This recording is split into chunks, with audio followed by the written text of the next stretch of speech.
the fifth day, his patience ran out. He demanded, "Surrender your weapons." Leonidas shouted back, "Come and get them." A lone scout rider got sent by the Persians up to where the Spartans were waiting before the battle. And some of the Spartans were out there doing their gymnastics. They were oiled up and they were combing their hair.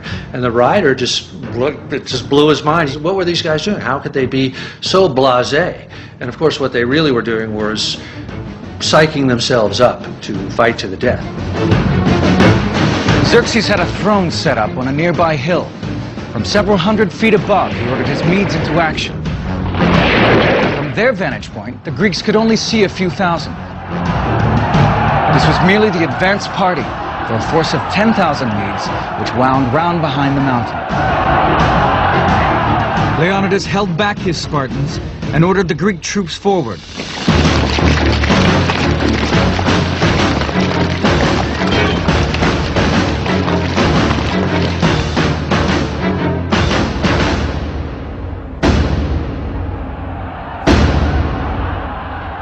The Battle of Thermopylae had begun.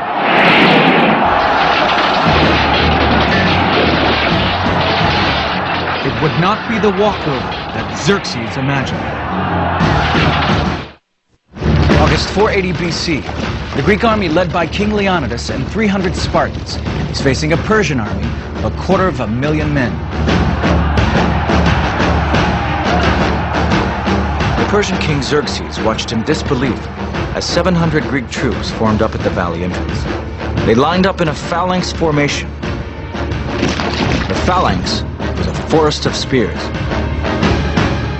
The commander would signal for the push, the rear ranks pushing forward and pressing their shields against the backs of the men in front, and you pushed against the forces opposing you and literally tried to shove them backwards and drive them off the field.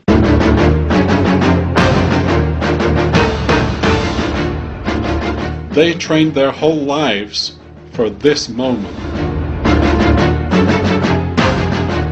This phalanx was 18 men deep and 64 across. Their shields overlapped like the scales of a serpent's back, virtually impenetrable. The first three ranks lowered their spears and rolled forward towards the Medes. In contrast to the Greeks, the Medes were lightly armed. They carried light wickerwork shields and spears. Before they advanced, the Mede archers fired a volley into the phalanx.